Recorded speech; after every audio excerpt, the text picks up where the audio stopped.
Hello everyone.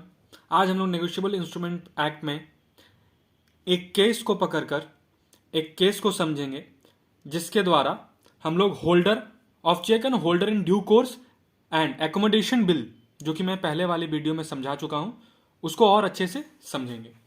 आइए अब case के ऊपर ध्यान देते हैं। क्या है हमारा केस? दो आदमी हैं, राणा और शुभम। उन दोनों ने आपस में क्या किया? Mutual accommodation. शुभम ने बिल्स ऑफ एक्सचेंज भेजा राणा को, राणा ने एक्सेप्ट किया और उसको रिटर्न कर दिया। राणा ने एक्सेप्टेंस दिया और उसको शुभम को रिटर्न कर दिया। यह विदाउट कंसिडरेशन था, दोनों के आपस में बातचीत के ऊपर था, बिना किसी कंसिडरेशन के था। इसलिए यह क्या है? Accommodation, mutual accommodation. Mutual accommodation without consideration. तो शुभम का पोजीशन क्या होगा? होल्डर। शुभम का पोजीशन क्या होगा? होल्डर। शुभम ने बिल्स ऑफ एक्सचेंज भेजा, राणा ने एक्सेप्ट किया और उसको रिटर्न भेज दिया विदाउट कंसिडरेशन। इसलिए शुभम का जो इस बिल ऑफ एक्सचेंज या चेक को होल्ड कर रहा है वो क्या है? होल्डर है। लॉफुली कर रहा है लेकिन विदाउट कंसिडरेशन है तो वो होल्डर है। अब अंश एक आदमी है, वो शुभम के पास जो चेक था या बिल जो था उसको वो चोरी कर लिया। अंश क्या है? अंश तो एक चोर है। तो उसको भी कोई मालिकाना हक नहीं मिल रहा है यहां पे। ना वो होल्डर है, ना वो होल्डर इन ड्यू कोर्स है। चोर को कोई हक नहीं है ओनर बनने का। विदाउट कंसिडरेशन, चोरी जब भी होता है विदाउट कंसिडरेशन होता है, तो ऐसा हम लोग नहीं कहेंगे कि ये होल्डर है, वो तो चोर है, उसने चोरी की है। अब इस चोर यानी कि जो अंश है, इसने सर्विस लिया। किससे लिया? रवि से लिया सर्विस। रवि ने इसको सर्विस प्रोवाइड किया, रवि ने अंश को सर्विस प्रोवाइड किया और इस सर्विस के बदले अंश ने जो शुभम से चेक चोरी किया था उसको ट्रांसफर कर दिया। किसको? रवि को। यहां ये विथ कंसिडरेशन है। इस सिचुएशन में सवाल आता है जो कि काफी इंपॉर्टेंट है। क्यों? क्योंकि चोर ने चेक चोरी करके सर्विस लेके ट्रांसफर किया, जो कि विथ कंसिडरेशन था। अब बताओ रवि का पोजीशन क्या होगा? होल्डर या होल्डर इन ड्यू कोर्स? इसको समझने के लिए हम आपसे पहले भी एक टॉपिक के ऊपर बात कर चुके हैं, वो है nemo dat quid not habit, जो कि हमें बोलता है कि no one can transfer better title than he has. अंश क्या था? चोर। उसके पास चोरी का टाइटल है, तो वो रवि को ट्रांसफर करेगा, रवि को चेक ट्रांसफर करेगा तो रवि ओनरशिप होगा? नहीं होगा। रवि ओनर नहीं बनेगा। लेकिन कौन से एक्ट में? सोगा में। लेकिन ये जो हमारा नेगोशिएबल इंस्ट्रूमेंट है, ये इस रूल का एक्सेप्शन है। यहां रवि ने जो एक्सेप्ट किया है, when he accepted transferred cheque, consideration में लिया, गुड फेथ में लिया, कंसिडरेशन में लिया, गुड फेथ में लिया, तो वो उसका पोजीशन क्या है? रवि था। Ravi is HIDC। HIDC क्या होता है? Holder in due course. Ravi का पोजीशन HIDC है।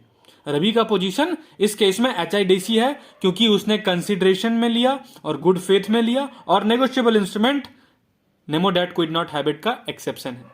आगे आते हैं। अब रवि को प्रिविलेज क्या क्या मिलेगा? उसके पास क्या क्या राइट है?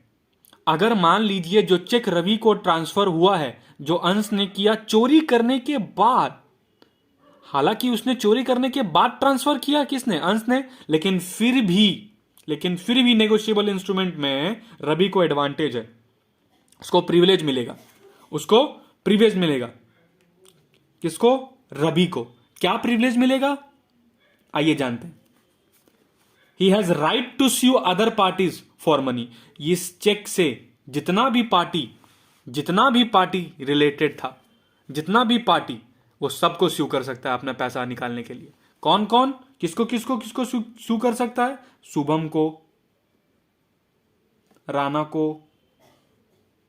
और अंश को, सबको सू कर सकता है, वो सबको सू कर सकता है। अब देखिए कहानी में आएगा ट्विस्ट। अब कहानी में आएगा ट्विस्ट।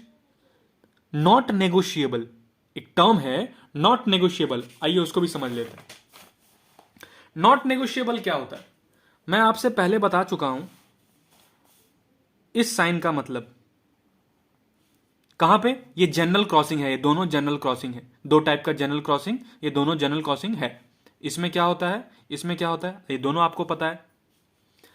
दूसरा स्पेसिफिक या स्पेशल, ये दोनों ये भी दो टाइप का होता है, ये भी दोनों आपको पता है, इसको स्पेशल क्रॉसिंग बोलते हैं। अब मान लीजिए इसका मतलब हमको मालूम है, क्या होता है इसका मतलब? कि पैसा ओवर द काउंटर नहीं मिलेगा, किसी अकाउंट में मिलेगा। इसमें पैसा ओवर द काउंटर नहीं मिलेगा, किसी पर्टिकुलर अकाउंट में मिलेगा, किसी बैंक में पर्टिकुलर अकाउंट में मिलेगा। यहां किसी पर्टिकुलर बैंक में मिलेगा, ओवर द काउंटर नहीं मिलेगा। यहां किसी पर्टिकुलर बैंक के किसी पर्टिकुलर अकाउंट में मिलेगा, लेकिन यहां बैंक फिक्स है, यानी कि एसबीआई के ही अकाउंट किसी पर्टिकुलर अकाउंट में मिलेगा, यहां एसबीआई के ही बैंक में मिलेगा। अब मान लीजिए इसके साथ मैं ये भी लिख देता हूं उस चेक के ऊपर नॉट नेगोशिएबल। क्या लिख देता हूं? Not negotiable. क्या लिख देता हूं? Not negotiable. क्या लिख देता हूं? Not negotiable. तो क्या होगा? तो अब रवि को कोई प्रिविलेज नहीं मिलेगा। अब रवि को कोई प्रिविलेज नहीं मिलेगा, क्योंकि मैंने ये टर्म लिख दिया नॉट नेगोशिएबल। प्रोमिसरी नोट को बनाते वक्त, बिल्स ऑफ एक्सचेंज को बनाते वक्त, चेक को बनाते वक्त, माफ कीजिएगा, चेक और बिल्स ऑफ एक्सचेंज को बनाते वक्त मैंने उसके ऊपर लिख दिया नॉट नेगोशिएबल, प्रोमिसरी नोट नहीं, नॉट नेगोशिएबल। तब अब रवि को कोई प्रिविलेज नहीं मिलेगा। एज जो शुभम है, कौन है? शुभम था ना, शुभम के नाम पे not negotiable, not negotiable, not negotiable, not negotiable है, तो no passing off cheque, no passing off cheque. अब यहां nemo dat quid not habit लग जाएगा। अब यहां nemo dat quid not habit लग जाएगा, क्योंकि नॉट नेगोशिएबल का मतलब क्या हो जाता है कि ये सिर्फ इस पर्टिकुलर आदमी के लिए बना है, अब उसके बाद वो और किसी को ट्रांसफर नहीं होगा, अब वो और किसी को ट्रांसफर नहीं होगा। अब इसके बाद दो टर्म्स रह जाते हैं समझाने को और कुछ एमसीक्यूज, वो हम लोग आगे के वीडियो में समझते हैं।